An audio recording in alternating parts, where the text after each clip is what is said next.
The only difference between crude petroleum and refined petroleum is one has been processed using technology developed by humans.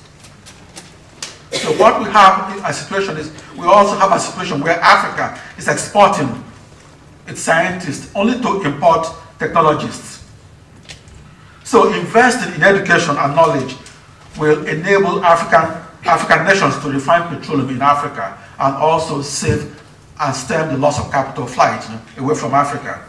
So invest in education and knowledge will enable Nigeria to save 40% royalty that it concedes to foreign oil companies.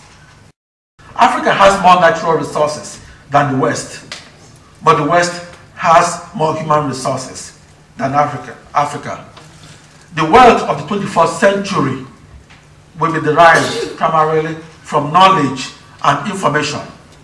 Therefore, we can eradicate poverty in Africa by increasing the collective knowledge or intellectual capital on the continent. And the reason is that knowledge is the engine that drives economic growth of any nation, particularly in the 21st century or in the information age. It is knowledge that will help us set our priorities.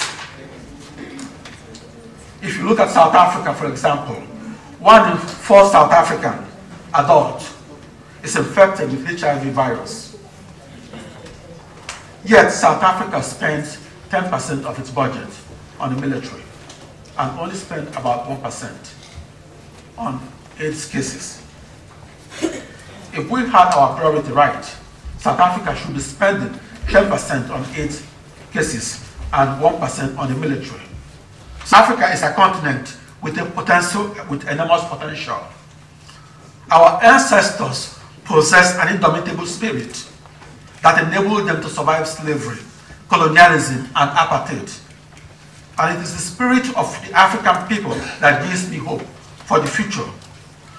While I urge you to do more for Africa, I want to also acknowledge and thank you for what you have done.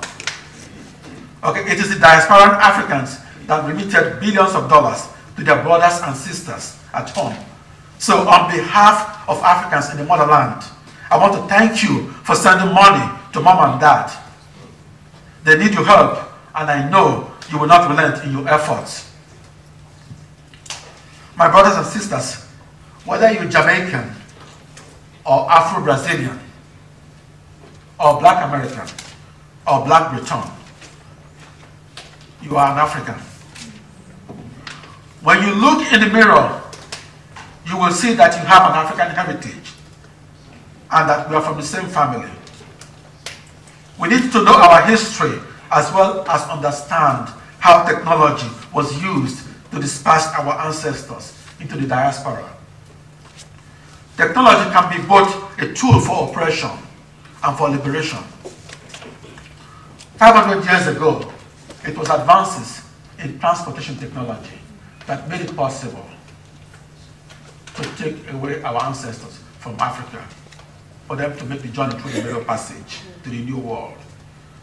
And today, it is also further advances in transportation technology that makes it possible for us to be in Africa within a few hours. And it's also advances in telecommunication technology that makes it possible for us to use a mobile phone and dial directly to our relatives in Africa, and for us to use the internet to instantaneously reconnect with the motherland. And finally, we should always remember that we can draw our strength from our past and draw our energy from our future. As a people, we cannot look forward to our future unless we look backward to our past. Thank you very much.